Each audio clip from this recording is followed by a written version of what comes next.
Hi, Stephen Bones here. You'll find me on stephenbones.com, my website as well. But what I want to discuss or go through is how we're pre-programmed from the age of 0 to 6. And that pre-programming actually runs our lives. It runs the show. And a lot of us don't realise it's happened.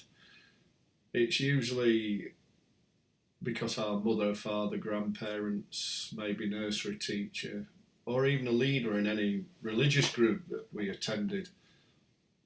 In other words, any adult that has influence on us created a response from us by a punishment and reward system.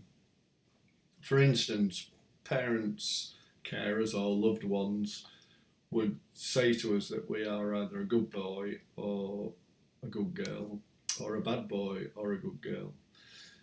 And we quickly tried to avoid anything that caused those bad boy feelings, believe it, or bad boy or good girl feeling, bad boy or bad girl feelings. We begin to sort of create an image of how we should behave. And this all happens without us realising it. And with the reason we create this image is because we want to be accepted, especially again by the ones that we love, our mums, dads, grandparents, brothers, sisters. And that could even go to priests, teachers, all that sort of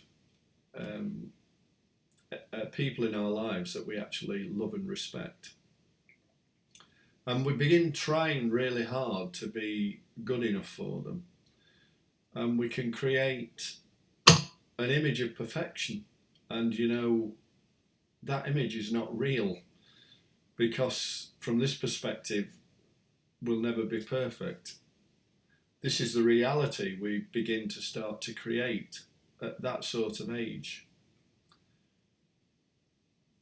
And from this image, once we began creating to feel that we're not living to that image, we then start to feel that we're not good enough, we're not worthy. And then we find it really difficult, to forgive ourselves. We become a judge, because the biggest judge of you is you.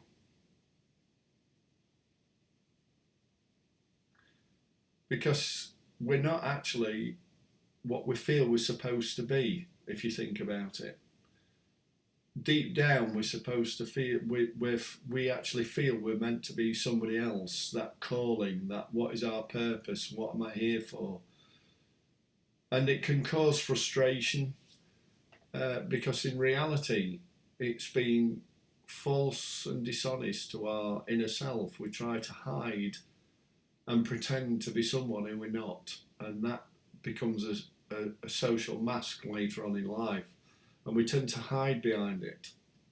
And others don't know how we feel. It's like you don't know how others feel. For instance, you might have an image of somebody and then listen to the story, and all of a sudden that image change. Because you see, you judge others based on what you've created of an image of perfection. And if people don't meet that image, they then fall short of your expectations, so you begin to judge as well.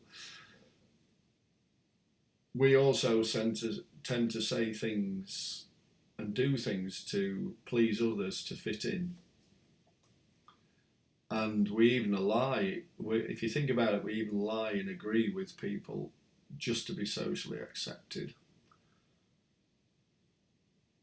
And that's just a short version of how this stuff controls our lives. And it is quite amazing how it does control our lives. And we need to go in later on in life, whatever. It took me till the age of 59 before I started getting deep inside to understand all this stuff.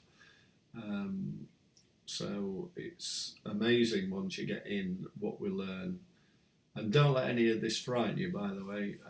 The trick is to be excited by it, because once you understand and you become aware of this, somebody like myself can help you release all this stuff and make your life